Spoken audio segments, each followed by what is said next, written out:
Saya bertanya, saya kan tinggal di masjid, jadi Ustaz sering saya dapati jam orang sholat di tempat saya tertinggal. Kadang bukan jam yang mendapat jamaah. Jadi jamaah tersebut memberikannya kepada saya karena saya tinggal di situ. Bagaimana itu Pak Ustaz? Buat pengumuman kehilangan, pernah saya buat nggak ada respon. Sekarang di kamar saya ada 2 jam orang tertinggal. Misalnya saya mau pakai, gimana hukumnya Pak Ustaz? Ini namanya luqatah.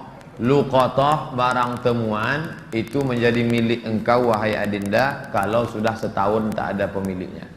Setahun tak ada pemiliknya, catat tanggalnya. Setahun tak ada pemiliknya, maka punya engkau. Berdoalah, pokoknya selama setahun itu berdoa supaya tak datang pemilik. Kalau dalam setahun itu ada pemiliknya, apa boleh buat, belum rezeki. Mudah-mudahan ada yang kehilangan lagi.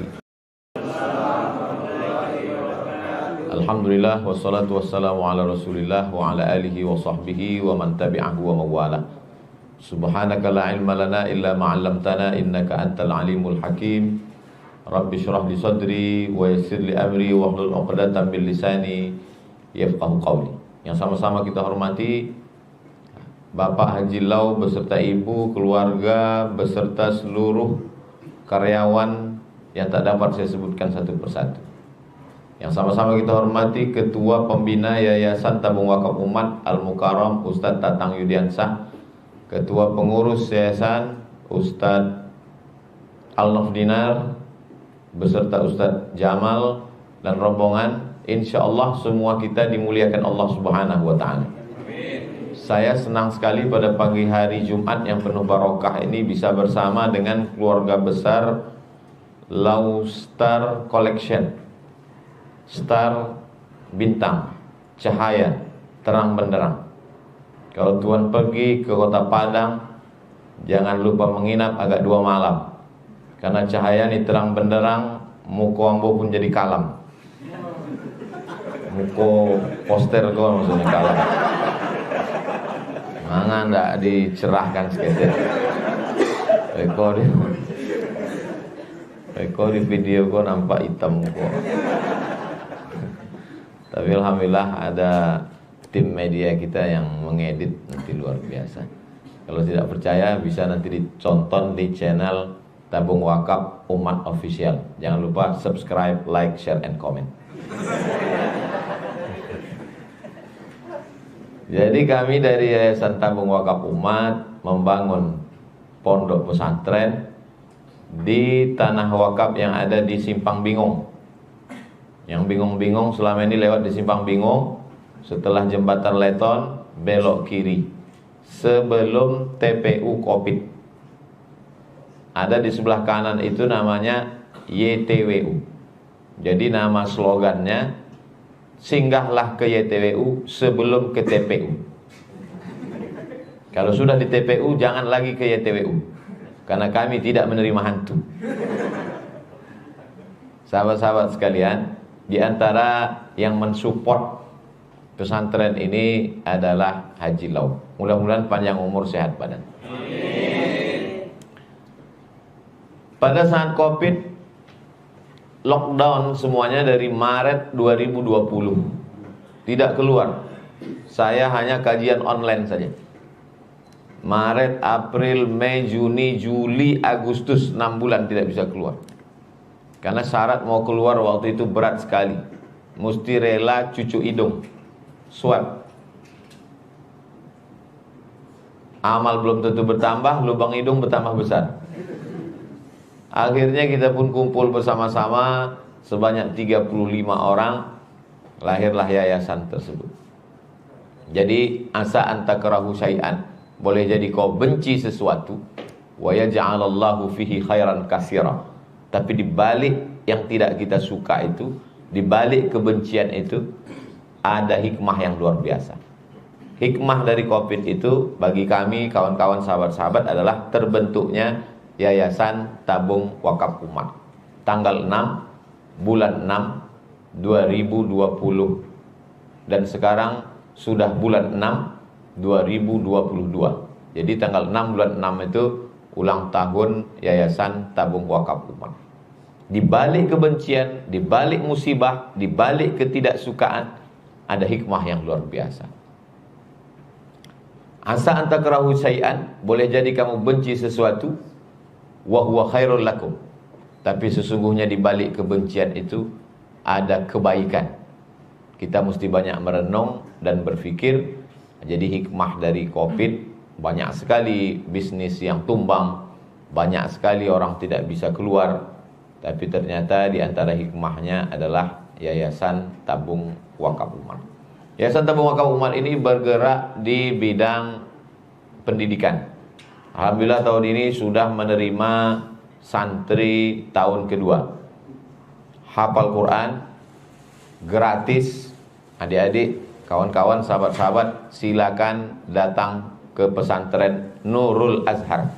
Al-Azhar universitas tertua di dunia. Ustaz Al-Nob LC dari Al-Azhar. Beliau ketua Yayasan Tabung Wakaf Umat, nama lengkapnya Ustaz Al-Nob Dinar. Dinar itu artinya duit emas. Sengaja beliau diangkat jadi ketua supaya tidak korupsi, karena namanya sudah emas. Tapi rupanya di Low Star Collection itu emas yang dipakai emas putih. Itu hasil bicara-bicara kami tadi dengan Haji Lau. Emas putih mau emas kuning, itu kedua-duanya berharga luar biasa. Dan itu di dalam Islam ada kewajiban zakatnya. Siapa yang memiliki 20 keping uang emas, zaman Nabi tak ada duit kertas, yang ada duit emas. Duit emas itu bahasa Arabnya dinar. Kalau duit perak namanya dirham. Jadi nanti mana tahu adik-adik punya anak laki-laki, anak pertama dinar, anak kedua dirham. Karena nama adalah doa. Duit dinar itu satu keping beratnya 4,25 gram. Sudah ditimbang, ada di Museum Kairo. Duit dirham zaman Nabi itu setelah ditimbang sekarang 4,25 gram. Jadi siapa saja yang punya pendapatan 20 keping, kata Nabi, siapa yang punya 20 keping dalam setahun, maka dia dikenakan zakat 2,5%. Itulah angka 85 gram. Jadi kalau ada ustadz dari Badan Amil Zakat Nasional berceramah, zakat nisabnya 85 gram. Tentu kita terpikir, dari mana datang angka 85 gram? Padahal zaman Nabi SAW tidak ada namanya gram, miligram, kilogram, telegram, Instagram. Dari mana datang angka 85 gram ini?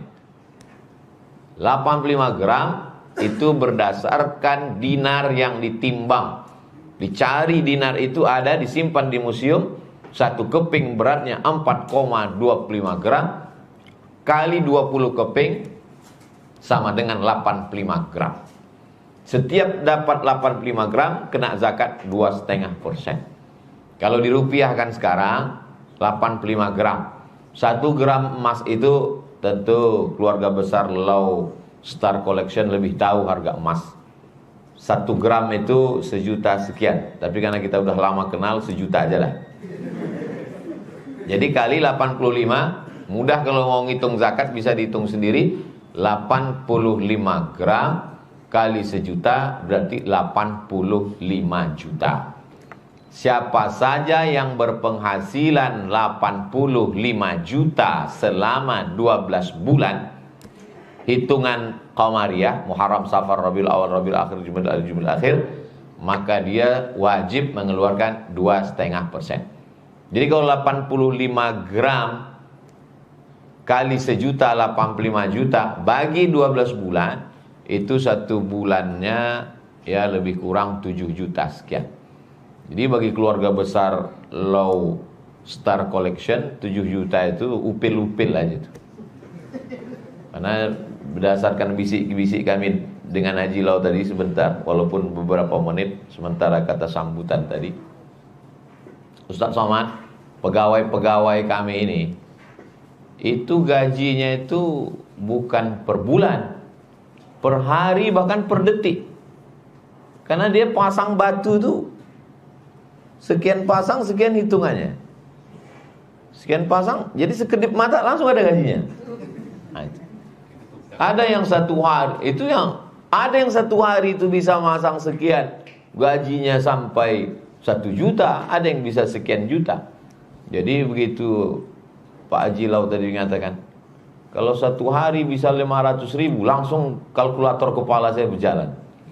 500 ribu, 10 hari 5 juta, 1 bulan 15 juta. Sedangkan nisab tadi cuma 7 juta.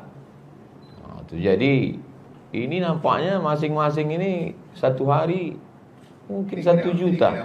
Hah? Yang itu tukang itu. Yang tadi itu tukang. Oh, kalau enggak sampai, berarti karyawan lebih hebat dari tukang. Insyaallah tabarakallah. Andai tidak sampai situ pun menjadi doa insyaallah. Amin. Tapi dari bunyi aminnya macam-macam tak yakin. Ini anak-anak muda yang luar biasa. Ketika anak muda sibuk dengan pacaran, dengan narkoba, dengan tato, dengan mabuk, dengan sakau. Kemarin saya dikirimi video anak muda umur 21 tahun stroke gara-gara begadang. Ada anak muda yang punya pekerjaan, punya penghasilan, ganteng-ganteng, berzakat. Kebetulan bersama kita ada ketua Amil Zakat Tua, anggota Badan Amil Zakat Nasional Provinsi Riau, Ustadz Jamal. Jadi yang di sini yang pakai peci merah ini cuma kami bertiga. Nah, ini yang merah ini berarti isi kepalanya duit aja. Zakat ketua yayasan sama yang ceramah. Tapi alhamdulillahnya yang dipikirkan ini, Sumando, Sultan Bagindo. Tapi insya Allah yang dipikirkan ini macam mana anak-anak ini biar supaya sekolah gratis. Itu. Alhamdulillah tahun ini sudah diterima, sudah ditutup penerimaan tahun kedua, tahun ke depan tahun ketiga. Lalu kemudian berpikir nanti akan melanjutkan tanah wakaf yang di Jalan Bakti untuk preschool. Lalu kemudian ada lagi 2 hektar yang di Palas untuk sekolah yang sifatnya produktif, yang sekarang ini konsumtif karena tidak berbayar. Ternyata banyak masyarakat Pekanbaru yang berminat. Anak kami mau masuk ke sana juga Pak Ustadz. Kata Ustadz Al-Nof, syaratnya berat Bu. Apa syaratnya? Mesti yatim, bapaknya ninggal dulu. Oh, kami mau yang berbayar, kami bukan duafa, kami bukan tak mampu.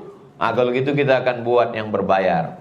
Jadi alhamdulillah Yayasan Tabung Wakaf Umat ini berkembang terus. Dan ini milik umat, bukan milik Ustadz Anof, bukan milik Ustadz Jamal, bukan milik Ustadz Tatang, bukan milik Ustadz Somad, tapi milik umat. Maka disebut dia dengan Yayasan Tabung Wakaf Umat. Mudah-mudahan adik-adik, kawan-kawan, sahabat-sahabat semua nanti ada kesempatan silakan datang ke sana, melihat-lihat mana asramanya, mana tanya ke Ustadz Al-Nof, mana pintu asrama yang perlu kami support, mana ruang guru, mana kelas, mana berapa sak semen. Saya senang sekali nanti mendapat laporan dari Ustadz Al-Nof. Alhamdulillah setelah Ustadz Somad kemarin ketemu dengan keluarga besar Low Star Collection, banyak anak-anak muda itu datang kemari bertanya tentang semen, batu bata, batu kerikil. Ada yang bantu Ustadz Al-Nof? Enggak, nanya-nanya aja. Karena sesungguhnya itulah yang akan menjadi masa depan kita di akhirat nanti. Memang sulit untuk bercerita. Saya juga tidak mau bercerita mati kepada anak-anak muda. Karena beberapa anak muda saya coba tanya-tanya, kenapa kalian anak-anak muda nih kurang suka pengajian? Sebetulnya kami mau ngaji Pak Ustadz. Kami mau bercerita, Ustadz itu cerita tentang masa depan, tentang planning ke depan. Tapi kebanyakan ustaz-ustaz ini ceramah, kami udah semangat, dia cerita malam pertama di alam kubur. Kami maunya bagaimana menata masa depan kami. Nah, itu. Jadi satu fase kehidupan anak muda adik-adik sudah selamat. Bayangkan kemarin saya acara online dengan saudara kita yang kerja di Jepang. Di akhir tausiah ada pertanyaan, 15 pertanyaan. Pertanyaannya, yang satu tanya, Ustadz Somad, apa hukumnya saya selama 2 tahun nggak pernah sholat Jumat? Saya tanya, kenapa ente nggak sholat Jumat? Karena masjidnya jauh sekali dan kami sebagai karyawan tidak dibenarkan untuk keluar lebih dari 1 jam. Jadi selama dia kerja itu nggak pernah sholat Jumat. Jadi saya bilang karena darurat tingkat tinggi, maka kamu sholat zuhur terus. Tapi katanya kalau kita sholat Jumat hati kita dikunci Pak Ustadz. Itu hadisnya, man tarakal jumu'ata salasa marratin. Siapa yang tidak sholat Jumat 3 kali berturut-turut tahawunan, karena sepele, karena menyepelekan sholat Jumat, taba'allahu ala qalbi, hatinya terkunci, dicap, distempel, sebagaimana kertas amplop surat distempel, tak bisa tertutup lagi, tak bisa dibuka lagi. Jadi kalau satu sisi dia sedang bertanya masalah fikih, yang ditanyakannya itu fikih. Tapi setelah acara itu saya berpikir, ini meninggalkan kampung halaman, merantau jauh, naik pesawat sekian jam, hanya untuk cari makan. Itu kan saudara-saudara kita tuh cari makan, bekerja begitu jauh. Lalu kemudian ada satu lagi yang bertanya, Ustadz Somad, apa hukumnya kami menyuapkan babi? Jadi dia kerjanya menyuapkan makanan, dan makanannya itu babi. Saya bilang, kenapa nggak pulang? Ini babi ini haram. Kami nggak makan Pak Ustadz, cuma nyuapkan aja. Ya, tapi dia tetap haram. Perbuatan itu mungkar. Kami sudah ikatan kontrak sekian tahun. Saya bilang mau tak mau karena sudah terpaksa, suapkanlah. Apa boleh buat? Sambil istighfar dalam hati, astagfirullahaladzim, astagfirullahaladzim. Mau kerja, bawa botol kecil, isi air, campur dengan air tanah. Ambil botol kecil, ambil tanah, masukkan ke dalam, goncang-goncang. Nanti setelah nyuapkan, mana tahu terkena gulai babi, daging babi itu kena ke tangan. Pas mau sholat, cuci tangan 7 kali. Sama istilahnya. 1 kali dengan air tanah. Terserah siraman keberapa. Siraman pertama dengan air cuci, nanti cuci lagi dengan air tanah tadi yang disimpan, masukkan ke tas. Habis cuci lagi. Pertanyaan ini kalau dia biasa-biasa saja susah diingat. Tapi kalau yang unik-unik, apa hukumnya kami sholat tapi nggak bisa menyiram kaki Pak Ustadz? Karena di tempat kami kalau ketahuan nyiram kaki, buka sepatu, apalagi kakinya naik ke wastafel, itu bisa kena peringatan. Saya bilang, belilah khuf. Khuf itu kaos kaki yang terbuat dari kulit, pakai resleting, tertutup sampai mata kaki. Pagi pas mau kerja, wuduk dulu.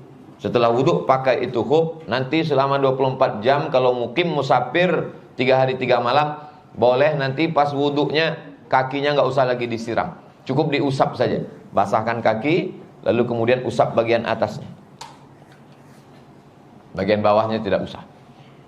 Jadi walaupun pertanyaan mereka tentang mengusap kaki, walaupun pertanyaannya tentang sholat Jumat, walaupun pertanyaannya tentang babi, tapi kesimpulan dari cerita saudara kita itu adalah mereka merantau jauh, kontrak kerja 2 tahun hanya untuk cari makan, susah. Karena kita kalau kita tidak banding-bandingkan dengan orang lain, kita merasa kitalah yang paling susah. Padahal sesungguhnya kalau kita bandingkan nikmat Allah sama kita ini luar biasa. Covid berapa orang yang dirumahkan, tidak bisa kerja, PHK, pemutusan hubungan kerja.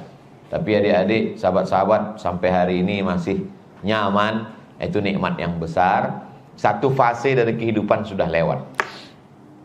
Adapun kalau kita berbuat menunggu nanti, itu memang tidak akan pernah.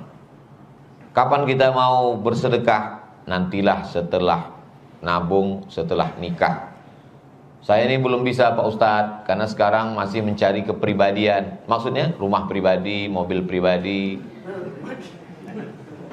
Banyak orang berpikir begitu. Maka sesungguhnya semakin hari keperluan kita semakin besar. Saya nanti mau mensupport Yayasan Tabung Wakaf Umat ini setelah nikah Pak Ustadz. Sekarang fokus nabung dulu. Setelah nikah ternyata kebutuhan makin besar. Kenapa? Waktu lajang duit dia yang megang. Setelah punya istri, dia keluar rumah cuman bawa duit 2.000 aja. Yang lain dipegang istrinya.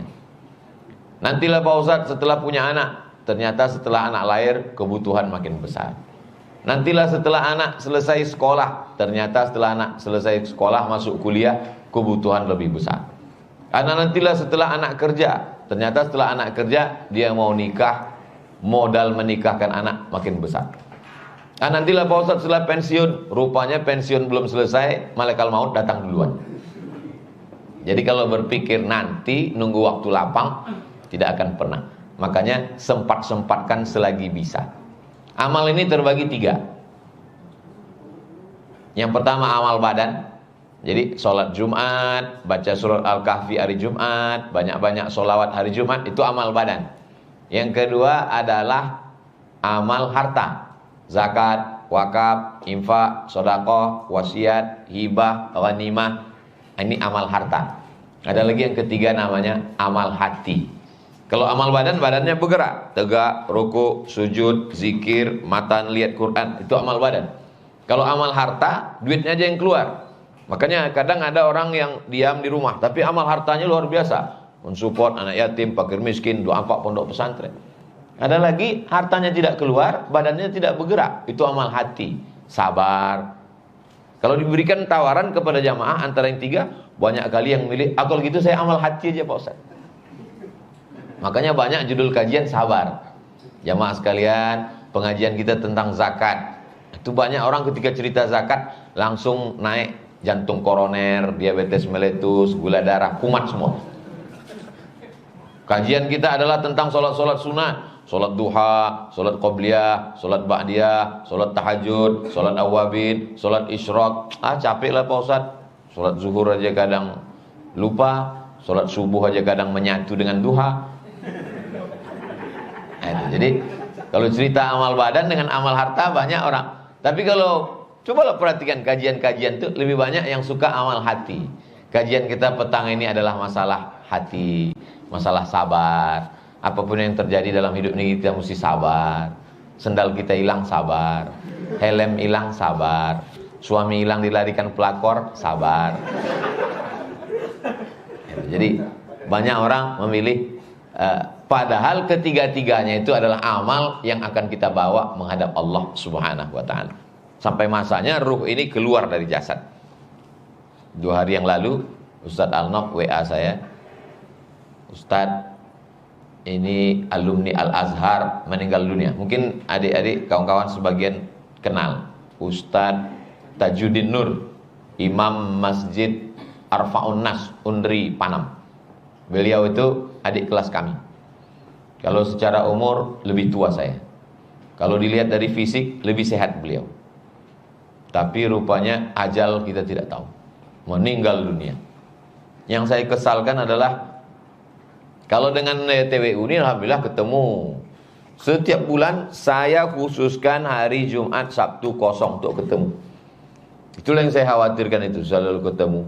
Kalau selama ini Ustadz Al-Nob, Ustadz Tatang, Ustadz Jamal, mengapa Ustadz Somad mengkhususkan ketemu hari Jumat setiap bulan? Khawatir saya kalau kita meninggal tak sempat jumpa. Macam meninggalnya sahabat kami. Alhamdulillah kita udah ketemu 2 tahun, enggak meninggal-meninggal.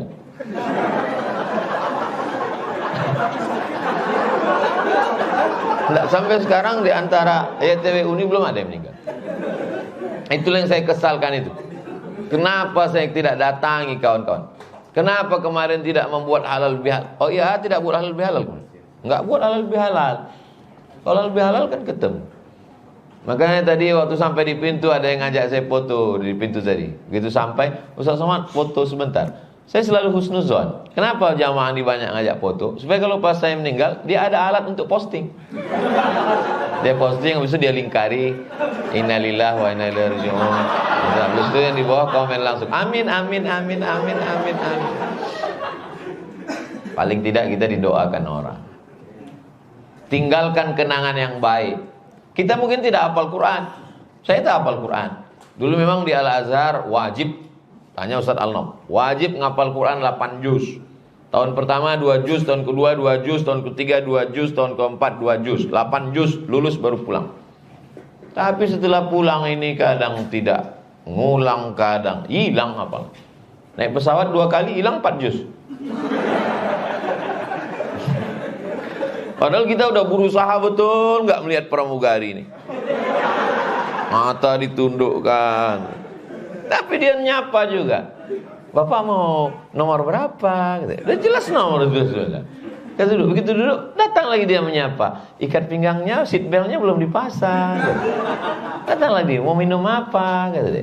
Minum teh, gitu. Kita belum serambir cepat kan? Dia tanya lagi, teh pucuk apa teh daun? Mau dingin apa hangat? Kata dia. Mau di gelas, cepat aja lah, haus kali ini. Lalu dia pergi. Mau tak dilihat kita punya mata, mau dilihat berdosa. Jadi kalau dipaksakan hidup ini terus bersemangat bekerja, kita tidak tahu dan kita akan mati membawa apa. Insya Allah 3 amal ini kita bawa. Amal badan sudah, amal harta sudah, amal hati, merasa cukup dengan pemberian Allah. Saya terus terang sampai sekarang tak ada lagi keinginan-keinginan untuk itu, untuk ini, untuk itu. Cukup. Kalau dulu memang mau selesai S1. Begitu selesai S1 nanti mau S2. Habis S2 nanti saya mau S3. Habis S3 mau profesor, habis sudah. Datuk Sri Ulama Setia Negara Profesor Dr. Haji Abdul Somad LC, DSD, PhD. Yang tinggal satu lagi belum, almarhum. Jabatan-jabatan itu pun tak terlalu menggiurkan. Jadi yang dipenuhi kepala saya ini sekarang, bagaimana supaya anak-anak ini bisa sekolah gratis. Makannya, pakaiannya, gaji guru. Lalu kemudian setelah anak-anak ini tamat nanti minimal dia mesti S1. Jangan sampai hanya sekedar hafal Quran, tamat pondok enggak S1. Mana tahu dia nanti bisa jadi caleg, anggota legislatif, bisa memperjuangkan 20% anggaran pondok pesantren di sidang paripurna. Mana tahu di kampungnya nanti ada pemilihan kades. Setelah jadi kades dia jadi calon bupati, wali kota. Dia akan menjadi penghafal Quran. Dia buat program satu kabupaten pengentasan buta huruf Al-Quran. Tidak boleh nyambung dari SD ke SMP sebelum punya ijazah buta huruf Al-Quran. Tidak boleh menikah sebelum punya ijazah buta huruf Al-Quran. Jomblo-jomblo tahankan. Nah, jadi dakwah ini berkesinambungan. Jadi yang ada di pikiran kami ini sekarang, bagaimana supaya anak-anak ini tamat pesantren bisa S1. Kita carikan kampus mana yang beasiswa. Dan setelah dia tamat S1 nanti bagaimana supaya dia pulang ke suku Akit, ke suku Talang, ke suku Anak Dalam, ke suku Laut, ke suku Sakai. Di sana juga dibuatkan pondok. Lalu kemudian gaji pokoknya, seperti kita bisa menggaji sekarang anak-anak di Bagan Benio 2,5 juta, 2 juta. Dibuatkan kelasnya, dibuatkan rumah dinasnya, supaya jangan sampai dia pulang nanti menumpang di rumah mertua, hilang harkat martabat, kehormatan, harga dirinya. Jadi begitu bangganya pulang, aku S1, murid Ustaz Abdul Somad. Alah kau numpang rumah bapakku, kata istrinya. Nah, jadi ini pikiran kita semua. Jadi pikiran kita ini, otak kita ini, kalau kita tidak ajak dia untuk memikirkan agama, dia akan memikirkan yang lain. Saya senang sekali pengajian ibu-ibu, pengajian bapak-bapak. Ibu-ibu, saya bilang, kalau pikiran ibu-ibu tidak diajak untuk berpikir bagaimana memikirkan pesantren, anak yatim, doa apa, gratis, tahfiz Quran, maka pikiran ini nanti akan berpikir untuk yang lain-lain. Maka jangan heran kalau kita pergi melihat ke mall di mana, melihat orang yang pakaian norak, aksesoris. Itu karena pikiran itu tidak diajak untuk memikirkan agama. Akhirnya dia ingin terus. Rambut sudah dicat satu warna, ingin 3 warna, merah, kuning, kelabu. Anting sudah dipasang kanan kiri, mau pakai anting, di sini pasang anting, di sini pakai anting, bibir pakai anting. Bibir dia pakai anting, bibir kita pula yang bergetar. Karena otak ini akan berpikir terus. Tidak bisa otak ini dihentikan. Jadi sebenarnya orang pakai narkoba itu untuk apa? Untuk menghentikan otak. Karena otak ini berpikir lelah dia. Akhirnya karena lelah dia mau berhenti. Akhirnya itulah pergi orang. Semakin besar kota, semakin sibuk pikiran manusia, maka lelah. Keluar dari rumah sebelum masuk ke tempat kerja udah lelah duluan. Kenapa? Macet. Macet, lampu merah, maki-maki. Memangnya kalau kamu maki berubah merah itu jadi hijau? Enggak kan? Dia tetap merah. Lalu kemudian setelah itu lewat. Belum lagi lewat lampu merah, sedang stres, terlambat. Datang lagi orang ngetok-ngetok di sebelah. Bapak, tisunya pak. Tisu belum selesai, datang lagu. Lagu baru 2, duitnya udah datang minta. Karena kita merasa terganggu, langsung kita kasih. Datang satu lagi menyusul. Akhirnya kita udah lelah duluan. Sampai di tempat kerja ditekan atasan. Pulang kena tilang pula. Sampai di rumah ditekan orang rumah. Stres, depresi. Akhirnya orang mencari ketenangan. Makanya di tempat kota besar itu banyak sekali yang menawarkan ketenangan-ketenangan palsu. Karaoke, orang pun masuk ke dalam nyanyi lagu pop, enggak juga tenang. Lagu rock, enggak juga tenang. Lagu happy metal, enggak juga tenang. R&B, enggak juga tenang. Akhirnya makan pil anjing gila, baru agak tenang. Jadi sebenarnya itu masalah orang kota besar. Lalu kemudian ditawarkan pula rumah-rumah spiritual yang bebas akses, tidak hanya agama. Apapun agama Anda, solusi Anda adalah rumah spiritual. Oh, nanti sampai di dalam mencium bau aroma-aroma terapi, mendengarkan gemericik-gemericik air dan suara burung yang semuanya palsu. Burungnya nggak ada. Rekaman suara burung. Didengarkan ke burung asli, ini palsu kata burung. Tapi karena kita nggak ngerti, dia paham cici. Dia tak tahu itu sebenarnya bukan suara burung untuk menenangkan jiwa. Itu rekaman sarang walet. Sampai di situ mencium aromaterapi. Lalu kata instrukturnya, pejamkan mata, lupakan semuanya, tarik nafas. Tarik nafas. Tarik nafas. Karena tarik terus tak ditahan, keluar dari bawah. Apa kata instruktur terapi? Program kita hari ini adalah How can stop your mind? Bagaimana kita menghentikan pikiran? Jangan pikirkan apapun. Cuman tak memikirkan apapun. Begitu diajak jangan pikirkan apapun, berdatanglah tagihan listrik, tagihan air, tagihan mobil. Karena semuanya kredit. Di rumah tuh yang lunas cuma satu, bininya aja. Yang lain kredit. Islam tidak menyuruh kita menghentikan pikiran. Kita berpikir, tapi setelah itu kita serahkan kepada Allah Subhanahu wa taala. Kita ajak otak kita nih memikirkan agama. Tapi saya tidak juga ingin setelah ini lalu adik-adik yang belum menikah lantas tidak menikah. Pas ditanya sama Haji Lau, kau kenapa belum menikah?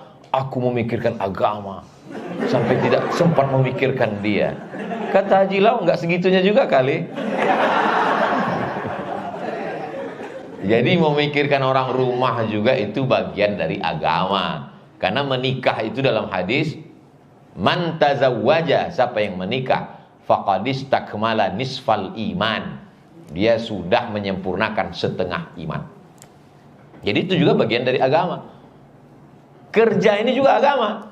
Jadi jangan banyak orang menganggap, saya Ustaz Somad setelah mendengar kajian-kajian Ustaz, saya menganggap kerja ini hanya dunia, saya tinggalkan kerja ini. Oh enggak, kerja ini adalah bagian dari agama. Karena mencari rezeki yang halal, untuk menikah, memenuhi kebutuhan orang tua, membanggakan orang tua, menyenangkan hati calon mertua, itu juga adalah bagian dari amal soleh.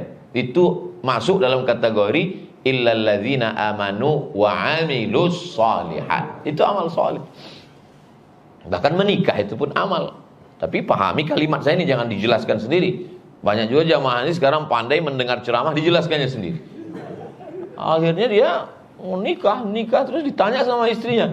Katanya abang nikah siri diam-diam sampai Adinda, kata Ustaz Somad, menikah itu amal. Amalnya harus kita berbanyak. Kenapa diam-diam? Kita mesti ikhlas, nggak boleh ria. Jadi banyak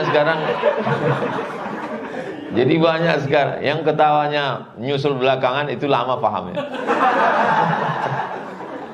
Jadi banyak sekarang orang ini pandai menjelaskan ceramah itu sendirian. Itulah makanya selalu kalau saya tausiah, saya buka sesi tanya jawab yang terkait dengan tema.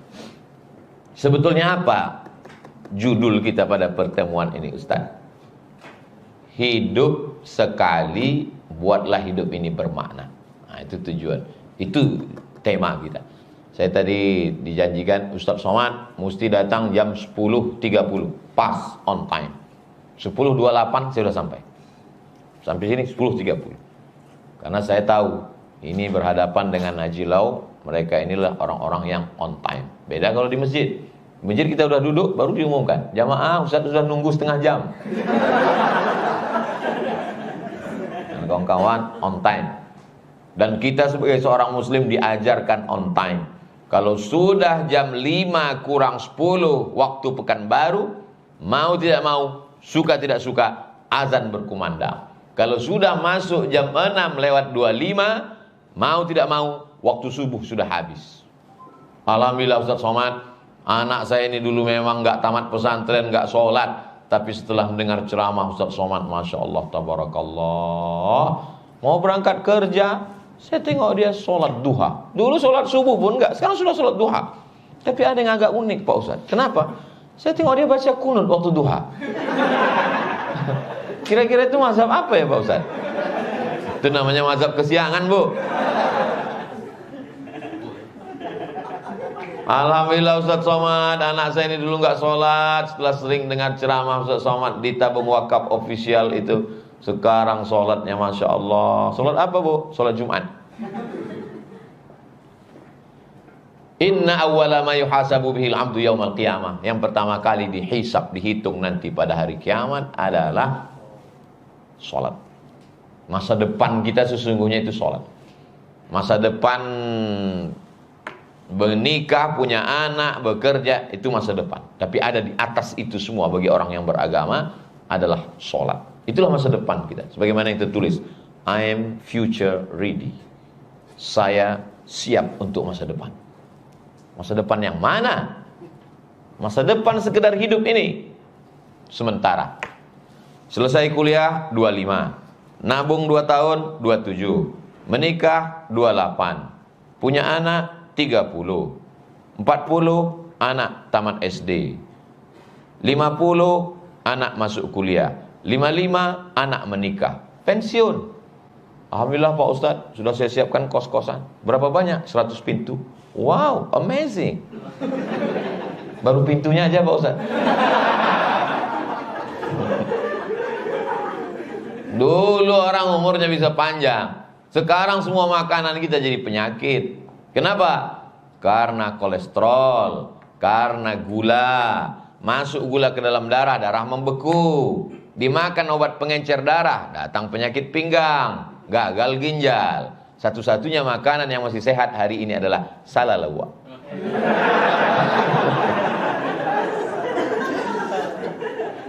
Sehat, bergizi. Jadi masa depan kita adalah yang kita tanam waktu sekarang.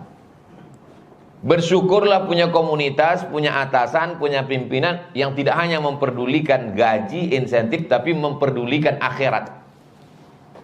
Kalau dia sudah tak peduli akhirat kita, kau mau sholat, mau tak sholat, mau berzina, mau mabuk, bukan urusan saya. Oh, na'udzubillah. Kenapa kami dihadirkan pagi ini? Karena Haji Lau peduli dengan masa depan adik-adik. Kalau selama ini adik-adik, kawan-kawan sudah mendengar dari radio, dari TV, kuat. Semakin ketemu, makin kuat. Makin yakin bahwa setelah kini kita akan bersemangat bekerja, semangat untuk mencari nafkah, semangat untuk menolong agama, yang pada akhirnya kita akan menghadap Allah SWT. Kalau dilihat saya dengan adik-adik sekalian, jelas usia kita jauh. Saya lahir bulan Mei tanggal 18 77. Sekarang 2022, umur udah 45. Jadi kalau mungkin beda kita setengah umur. Kalau saya dengan adik-adik sekarang dilihat mana di antara kita yang lebih dulu saya. Maksud saya lebih dulu mengiringi jenazah adik-adik sekalian. Umur kita tak tahu. Siapa yang lebih dulu kita tak tahu.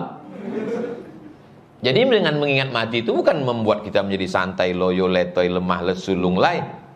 Saya tidak mau juga setelah tausiah ini adik-adik besok ditanya sama Haji Lau, mana pegawai-pegawai kita? Semuanya sudah berharap mati. Kehadiran Ustaz Somad merusak etos kerja. Nah, ini semua adalah mengingatkan kita bahwa kita akan mati menghadap Allah. Mengingat mati itu membuat kita jauh dari perbuatan dosa. Kalau ada orang yang macam-macam pikirannya, mau buat jahat, mau berzina, na'udzubillah. Kemarin saya baca berita, anak muda umur 23 tahun meninggal di ruang kos-kosan sama pacarnya.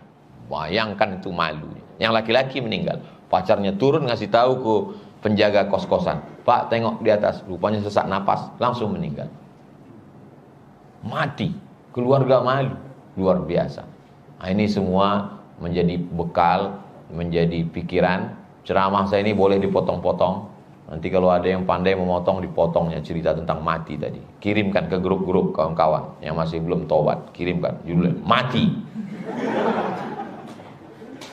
Boleh diedit, tapi jangan sampai menimbulkan fitnah. Kalau ragu tentang isi ceramah Abdul Somad yang dipotong di TikTok, dipotong di Instagram, dipotong di video pendek di grup-grup WhatsApp, tonton video asli yang panjang hanya di channel Tabung Wakaf Umat. Iklan itu memang mesti 2 kali, di awal sama di akhir.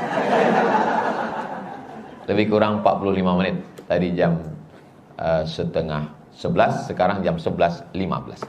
Ceramah saya di mana-mana 60 menit. 45 menit tausiah, 15 menit tanya jawab. Memang saya buat begitu karena banyak orang yang bingung mendengar ceramah.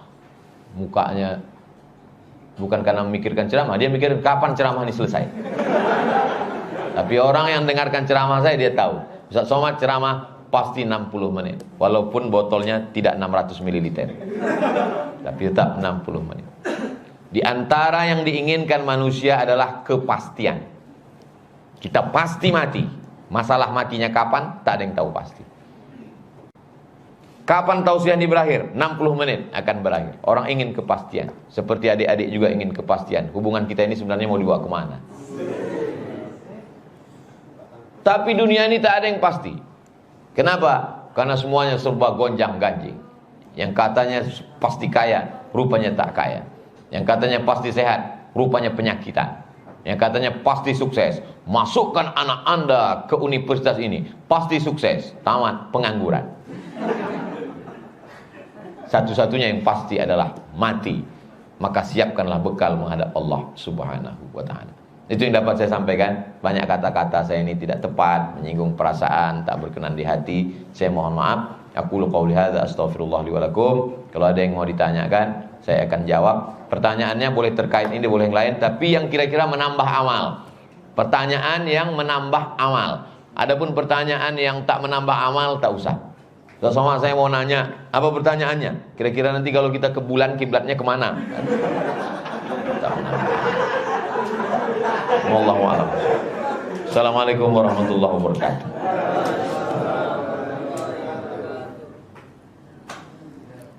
Baik, dari teman-teman, rekan-rekan kita, seperti disampaikan Ustaz tadi, apakah ada yang ingin ditanyakan?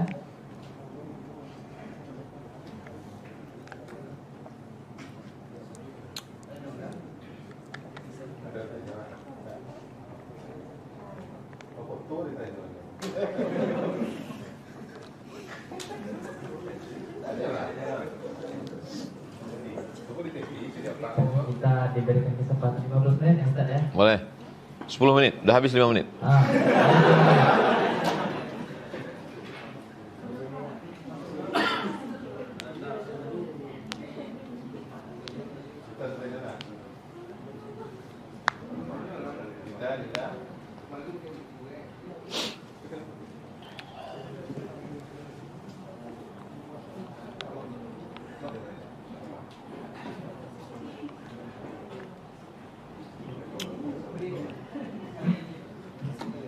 Assalamualaikum warahmatullahi wabarakatuh. Waalaikumsalam warahmatullahi wabarakatuh. Nama saya Ivan dari toko Supergol. Ustaz, saya mau bertanya, hidup ini kan bermakna, Ustaz. Jadi apa yang harus kita lakukan supaya hidup kita ini bermakna? Apa yang mesti kita lakukan supaya hidup kita ini bermakna? 45 menit tadi itu yang sudah aku sampaikan.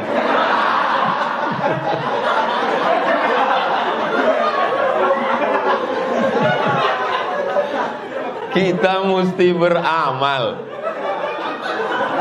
Amalnya itu 3. Ipan tak salah. Dia mau penekanan lebih tajam lagi. Supaya jangan sampai umur yang dititipkan Allah ini sia-sia. Rumah ke mall, rumah kerja, rumah kongko-kongko, rumah mabuk, rumah sakau, rumah pacaran mati. Itu kan sia-sia. Jadi kata Ipan, bagaimana supaya hidup ini bermakna Ustaz? Isilah kesempatan ini dengan 3. Ibarat kita dapat iklan. Anda belanja ke mall ini dari jam 1 sampai ke jam 3, bebas ambil apa saja. Lalu kita pun bawa karung. Banyak orang yang bingung, dia tengok bola, nantilah. Dia tengok boneka, nantilah. Akhirnya sampai jam 2 keluar nggak bawa apa-apa. Begitu banyak orang. Jadi apa yang bisa kita lakukan di antara yang 3 ini? Amal badan, amal harta, amal hati. Amal badan hari Jumat ini, sholat subuh, sholat duha, sholat Jumat, sholat zuhur, sholat asar, sholat maghrib, sholat isya, baca yasin, baca surat Al-Kahfi. Ustaz sendiri cuma ceramah atau sudah Ustaz amalkan? Tadi dengan anak adik-adik santri di Az-Zahra, sholat qobliyah subuh, sholat subuh. Sebelum itu sholat tahajud. Bangun malam pertama sholat sunat wudu. Habis itu sholat sunat taubat. Habis itu sholat sunat tahajud. Habis itu baca Quran nunggu subuh. Habis itu qobliyah subuh. Habis itu sholat subuh. Habis itu baca surat Al-Kahfi. Habis itu baca surat Yasin. Sebelum kesini tadi sholat duha. Tausiah di sini. Habis ini kabarnya ada makan, entah jadi entah tidak, wallahu alam. Habis itu sholat Jumat. Habis itu kan tak ada yang pasti dunia ini. Lalu kemudian lupa nih jadwal ini apa-apa aja. Nanti asar pengajian ibu-ibu, nanti malam. Kami kan nggak ustad. Lalu amal kami apa? Kami nggak ngisi pengajian. Loh, adik-adik amalnya bisa amal harta, zakat, wakaf, infak, sedekah, zikir, sholawat, tasbih, tahmid, takbir. Banyak sekali amal. Maka amal itu 3. Amal badan, amal harta, amal hati. Ketiga-tiga ini adalah ibadah yang akan kita bawa sebagai bekal menghadap Allah Subhanahu wa taala. Berpikir, saya nih dari mana? Di sini berapa lama? Saya ini akan kemana? Yang akan saya bawa ini sebenarnya apa? Hari ini banyak kawan. Kawan satu sekolah, kawan di grup WhatsApp, kawan di Instagram, kawan. Saya yakin adik-adik di kawan di Instagram banyak sekali. Ustaz Somad ada kawan di Instagram. Sekarang follower 6,6 juta. Itu yang Instagram yang baru. Yang lama 9. 9 tambah 6. Belasan juga lah. Tapi ketika mati, satu pun tak ada yang mau ikut. Sendiri menghadap Allah SWT. Tapi kalau adik-adik amalkan ceramah pagi ini, pagi Jumat ini, mengalir pahalanya ke saya. Ada adik-adik yang memberikan 1, 2, 3 sak semen ke Yayasan Tabung Wakaf Umat. Iklan tetap masuk juga. Mengalir pahalanya ke saya. Itulah yang bisa dilakukan. Kalau kita punya kekuasaan, punya jabatan. Saya ceramah di DPR, di MPR. Selagi kalian ada jabatan, ada kekuasaan, pakai tanda tangan kalian. APBD, APBN, tolong pondok pesantren. Nanti setelah pensiun, baru kalian ke masjid, baca Yasin, nunggu malaikat maut datang. Saya sampaikan itu semua. Masalah orang suka tak suka, saya tak pikirkan. Semua kantor-kantor dinas Pekanbaru nih, kepala kantor, kepala dinas, kepala badan, saya masuk semua. Ada yang senang, diundangnya lagi. Ada yang tersinggung, berhenti. Saya tak pernah pikirkan. Mau dia suka, mau dia tak suka, yang penting udah aku sampaikan. Banyak juga yang tersentuh. Alhamdulillah Ustaz Somad. Dulu kawan saya itu pelit minta ampun. Setelah Ustaz ceramah, Masya Allah. Dulu kalau lewat kota Ustaz 2.000. Sekarang 2.500. Jadi inilah yang mau kita amal-amal ibadah. Berpikir tiap hari. Kalau adik-adik punya program pribadi, punya tulisan. Kalau Ustadz Lukman di Pontianak, itu memang ada bukunya. Jadi karyawan beliau itu ada bukunya. Ibadahnya, sholat sunatnya, baca Qur'annya, kemudian diperiksa oleh supervisornya. Atau paling tidak kita pribadi. Saya nggak ada orang memeriksa saya. Saya mau tahajud, mau tidak, mau sholat duha, mau tidak, siapa yang memeriksa saya? Tapi ketika saya ceramah, itu mental di dalam. Adik-adik kita mesti sholat duha. Ini hari Jumat kita mesti baca sholat Al-Kahfi, Yasin. Dalam hati, Allah kau aja nggak buat. Ada di dalam. Kita jadi hipokrit, munafik. Maka sebelum saya sampai itu, saya buat dulu. Supaya dia tidak nendang ke dalam. Supaya saya waktu saya nyampaikannya, saya plong. Nah ini adik-adik sekalian. Tapi kami kan masih muda Pak Ustadz. Malaikat maut datang nggak ngeliat akte kelahiran. Berapa banyak Cobalah berdiri di bawah pohon kelapa. Ini pohon kelapa, duduk di bawah. Coba tengok yang jatuh ke bawah. Yang jatuh ke bawah bukan cuma kelapa tua, mayangnya pun jatuh. Mayang yang belum jadi, bukan yang heboh di medsos itu, bukan. Jangankan kelapa tua, jatuh semua. Makanya kata pepatah orang Melayu, mumbang jatuh, kelapa pun jatuh. Mumbang itu kelapa muda yang busuk jatuh. Coba renung-renung, pikir-pikir, berapa banyak teman kita yang sama-sama ibunya mengandung, ibu kita juga mengandung, kita lahir, dia meninggal. Berapa banyak kawan SD kita sama-sama besar, meninggal. Sepupu saya sama-sama sebaya, sama-sama jalan, sama-sama nonton layar tancap, sama-sama pulang kampung, sama-sama mencari durian di pondok durian. Dia mandi di sungai, terpleset, meninggal. Saya masih hidup sampai sekarang. Kenapa Allah masih hidupkan aku? Kau kenapa sehat masih hidup sekarang? Kawan kau kan mati. Iya, saya ini rajin jogging, 4 sehat 5 sempurna. Berapa banyak orang meninggal habis jogging? Alladzi khalaqal mauta, Abdul Somad, kau masih hidup sampai hari ini, liyabluwakum ayyukum ahsanu amala, karena Allah ingin kau beramal. Itu intinya. Pertanyaan, apa Ustaz beramal? Hanya saja amal ini jangan dibatasi hanya sholat, zikir, puasa, baca Quran. Bukan. Amal ini banyak sekali. Amal badan, amal harta, amal hati. Tiga-tiganya dapat. Lewat di jalan, nampak cewek cantik, tundukkan pandangan. Itu amal harta. Setelah Ustaz nggak ada, tengok lagi. Amal hati, menahan perasaan, menahan diri. Nah, ini semuanya adalah insya Allah. Yang sudah hijrah, hijrahnya tidak bisa bertahan kalau tidak berjamaah. Maka buat grup-grup. Yang sudah berjamaah, insya Allah istiqomah. Kalau sudah istiqomah, husnul khotimah. Sepaket. Hijrah, berjamaah, istiqomah, husnul khotimah. Berawal dari hijrah. Alhamdulillah saya sudah hijrah Pak Ustaz. Hijrah dari mana? Kemarin kerja di Surabaya, sekarang Pekanbaru. Itu bukan hijrah, itu pindah tempat. Hijrah itu artinya walaupun sama-sama di Pekanbaru, tidak pernah keluar kota, dari yang haram kepada yang baik. Alhamdulillah Pak Ustaz, dulu kami pacaran, sekarang hijrah. Pacarannya sudah hijrah, apa namanya? Pacaran syariah. Apa bedanya? Manggilnya ya akhi ya ukhti. Bulan kedua ya abi ya umi. Bulan ketiga ya almarhum ya almarhumah.